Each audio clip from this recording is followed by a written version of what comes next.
Thank you. It's great to be with you at RheumNow Live. My name's Lisa Stamp, and I'm a rheumatologist at the University of Otago, Christchurch, and Te Whatu Ora, Waitaha, Canterbury. So when Dr. Cush and Dr. Kavanagh asked me to talk at this meeting about gout, they said, talk about something that you really want to talk about. And as I was thinking about that, I was thinking about how, as rheumatologists, we've become very focused on serum urate, and maybe we've forgotten the importance of the gout flare. So today I'd like to talk to you about how important the gout flare is and how we manage it. As you know, the gout flare is the response to the presence of monosodium urate crystals in joints and periarticular structures.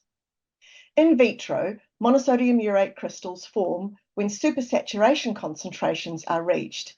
This is around 6 milligrams per deciliter at temperature of 35 degrees Celsius, which we think is the likely temperature of peripheral joints.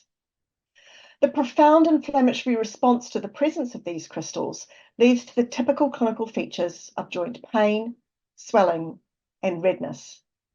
And it's not hard to imagine how painful the gout flare is when you see a picture like this of such an acutely inflamed toe, and also the presence of the needle-shaped crystals being consumed by a neutrophil within the joint, as seen in the electron micrograph.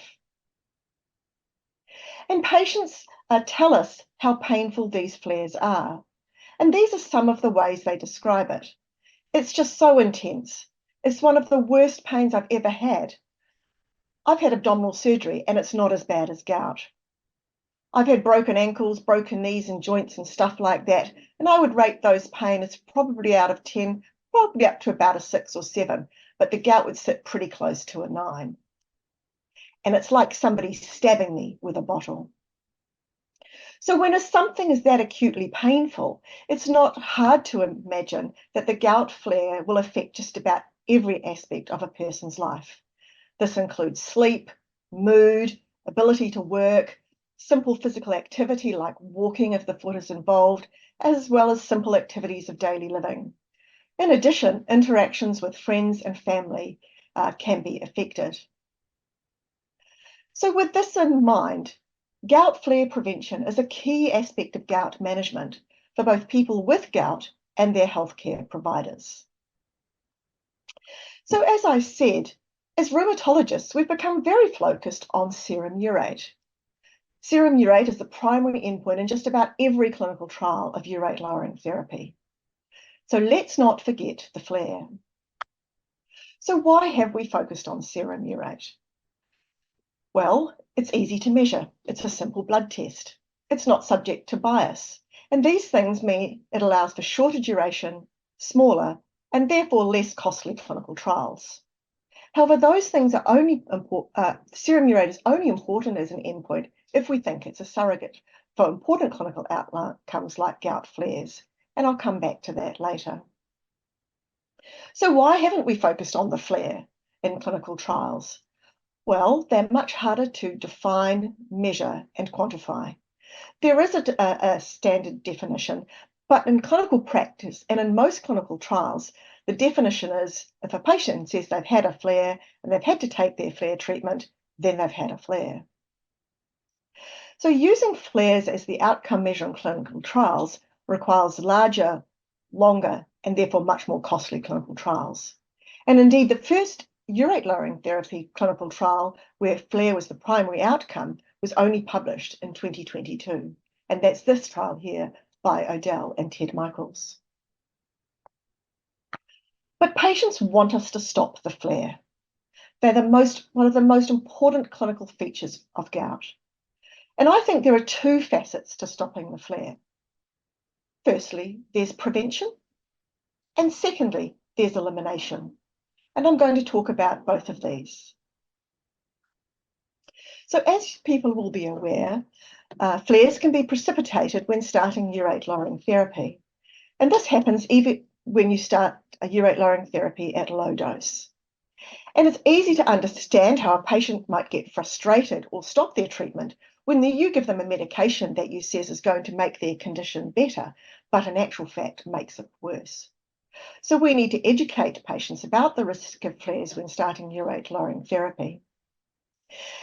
This risk of flare early in the treatment phase is also why the American College of Rheumatology and other rheumatology societies recommend anti-inflammatory prophylaxis when starting urate-lowering therapy, and that this should continue for about the first 6 months. So does anti-inflammatory prophylaxis work? Well, this is some data from our recently published colchicine prophylaxis trial. This was a non-inferiority, randomized, double-blind, placebo-controlled trial where we randomized 200 participants to either colchicine or placebo for the first 6 months and then followed them up for a further 6 months after that. All patients were commenced on allopurinol, either 50 or 100 milligrams daily, with the dose titrated at monthly intervals to achieve target serum urate. As you can see in this slide, serum urate reduced nicely in both the placebo and the colchicine groups. And in fact, the mean serum rate was below the target of 6 milligrams per deciliter by month 4. And the dose of allopurinol required to achieve target was not that high, at around 300 milligrams daily. So what happened with the flares? So as you can see in this slide, at baseline, a large percentage of participants had a flare. This is because it was an entry criteria into the trial. Over the first 6 months of the study, when patients were receiving either colchicine or placebo, those who received fewer participants in the colchicine group had gout flares compared to placebo. However, once the colchicine was discontinued, there was a rise in the proportion of patients having a gout flare, and this persisted for about 2 to 3 months before reducing again. And this rise in gout flares after stopping the study medication was not observed in the placebo group. What this meant over the entire 12-month period was that there was no difference in the mean number of gout flares per month between the two groups. So you could either have your flares early or you could have your flares a bit later. So why the blip? I think this is an interesting phenomenon that we don't fully understand, but this has been observed before. You see it here in the FACT trial that was published back in 2005. In this trial, patients were randomized to either febuxostat 80 or 120 milligrams or allopurinol 300 milligrams daily. They received anti-inflammatory prophylaxis for the first 8 weeks. Once this was discontinued, again, this rise in the number of gout flares was seen before a gradual decrease. So what does this mean for us as practicing clinicians? Well, I think we need to be alert to the fact that people might flare after stopping their anti-inflammatory prophylaxis, and we need to warn our patients that this could happen. We need to ensure that they have a ready supply of whatever anti-inflammatory or prophylaxis or flare treatment they use so that they can self-manage as these flares occur. And it may be that you need to consider a longer period of prophylaxis for those people who are continuing to flare very frequently. The second aspect to gout flare management is elimination, and we typically do this through urate-lowering therapy.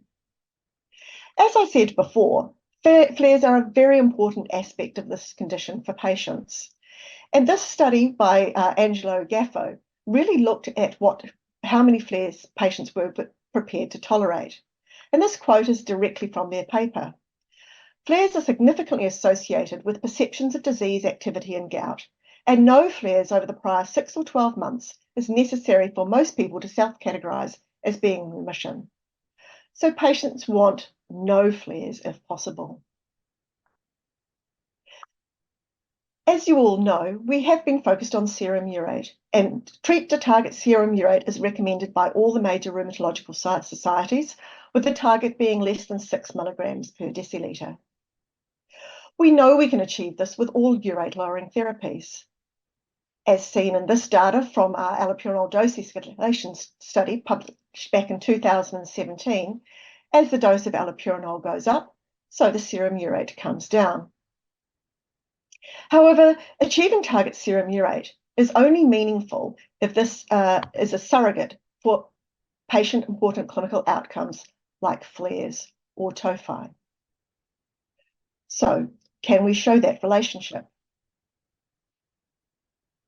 This study from Nicola Delbeth's group showed very nicely the dissolution of monosodium urate crystals over a year when people were treated with pegloticase. In the top row, you can see the patient at baseline where the serum urate was 11.4 milligrams per deciliter. With regular pegloticase, by week 24, the serum urate was less than 0.03, and this was maintained through to week 52. And as you can see in the bottom row, there was a remarkable dissolution of monosodium urate crystals.